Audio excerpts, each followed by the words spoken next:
So anytime after a Nintendo financial investor briefing, there is always a Q&A section where the investors actually get to ask Nintendo questions directly about what's going on at the core of the company. How do they feel about the Switch, the trajectory it is on, and will we maybe be talking about things like price adjustments to the current family of Switches today, whether that be an increase, which surprisingly has happened this console generation amongst other manufacturers, or a decrease that would logically take place sometime around 5 or 6 years after a console is sold and available on the marketplace, and we know the Switch is now past that. Well, not only do we have some interesting comments from Furukawa himself around the future of the Nintendo Switch and its price point, we also have some direct comments on the pricing of games going forward for the Nintendo Switch. And in today's video, we need to break down all those exact details and discuss where we should be setting our expectations when it comes to the Nintendo Switch and its continued performance going forward.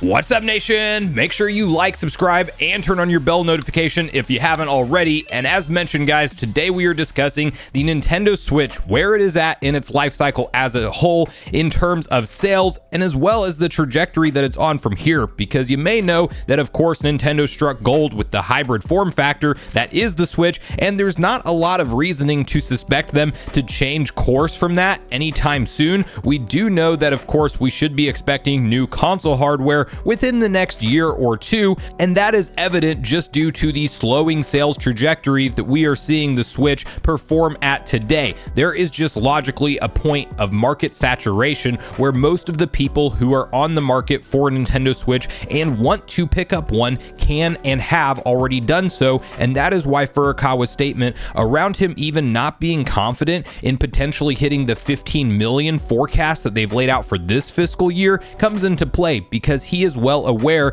that that point is happening right before our eyes. We also recently, of course, had the launch of Zelda Tears of the Kingdom, which was the first ever first-party Nintendo $70 retail MSRP price title, and that caused a lot of discussion online around how Nintendo will treat prices of games going forward, because I think many of us were expecting them to jump to that $70 price point during the next generation of consoles, but it was interesting to see them shift during their current gen. Of course, first we saw Sony come out with a $70 first party price point. We saw numerous third party developers hop on board with that, and we've even seen Microsoft shift in the middle of their Xbox Series X and S generation to that $70 price tag, and now we have Nintendo following in suit 6 years past the Nintendo Switch's launch and selling their first ever $70 title. And now we have some interesting comments from Furukawa around this pricing strategy, and specifically whether or not we will see a price drop at some point in the foreseeable future for the current family of Nintendo Switch consoles. And to get on the same page with exactly what's been said here, let's quickly hop over to VGC and read through their detailed typed up article together. Nintendo says it has no plans to cut Switch prices despite slowing sales. It also says Zelda's $70 price doesn't indicate a general rise in the cost of first-party games. During the fiscal year ended March 31st, 2023, Switch sales declined 22% year-on-year to 17.97 million units, the company reported this week. It also said it aims to sell 15 million Switch consoles during the current fiscal year, which would represent a 16.5% year-over-year decline. With the Switch now in its 7th year on the market, Nintendo President Shuntaro Furukawa acknowledged during the company's earnings call that 15 million units is not a goal that we will be able to achieve easily. However, Furukawa added that cutting prices to boost sales isn't an option that's currently under consideration. With regard to hardware, prices for certain materials have fallen, but overall costs remain high. We also must continue to account for the impact of factors such as inflation and foreign exchange rates, he said. Production was highly impacted during the previous fiscal year, so we are ensuring our parts procurement occurs far enough in advance to ensure stable production. Even if raw material prices decrease, it will take time for this to be reflected in manufacturing costs. Currently, there are no plans to reduce the price of our hardware during this fiscal year.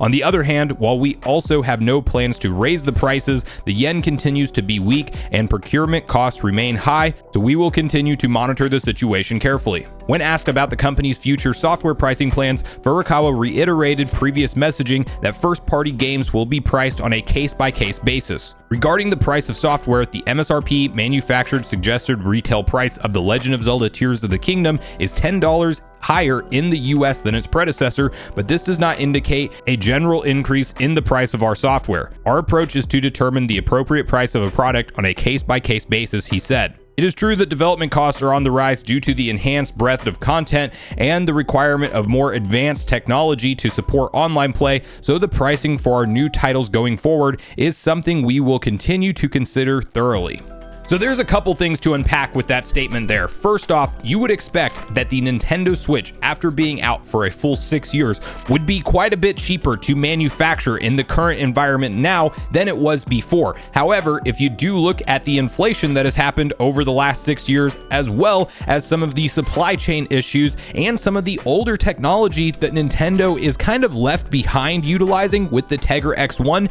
no one's really using that chip in any capacity other than Nintendo now, and that could be causing some kind of ballooning effect for the chipset itself. They are very clear in saying that their actual costs are not really going down in manufacturing, leading us to believe that it might not be as easy to slash the price of a Switch as you would expect it to be. Not to mention, as stated earlier, we've seen price increases this generation. Sony, in every major market around the world besides the US, increased the cost of the PlayStation 5 by roughly $50 to $75, and we've even seen them just essentially stick to a bundle software strategy for a lot of their US console sales, where you do pay $550, but you get a game included with that. And that is essentially a behind-the-scenes price increase. We've seen similar moves from Microsoft. Not to mention headsets like the Meta Quest 2 actually going up a full $100 in their retail price over these last few years. We are in a very interesting time when it comes to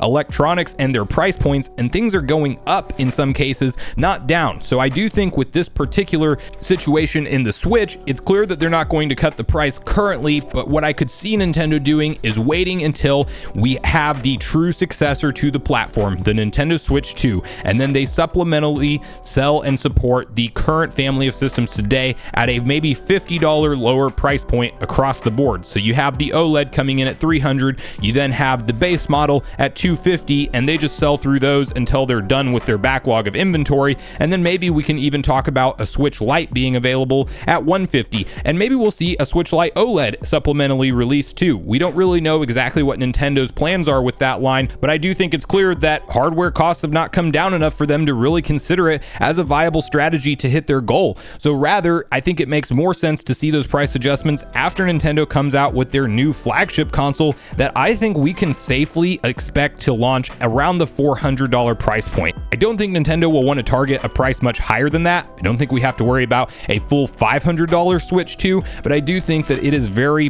possible that we indeed see their new lineup start at a retail MSRP of $399, and that might be a great value considering that we should see much better graphical performance and a much more powerful chipset within this new successor to the Nintendo Switch.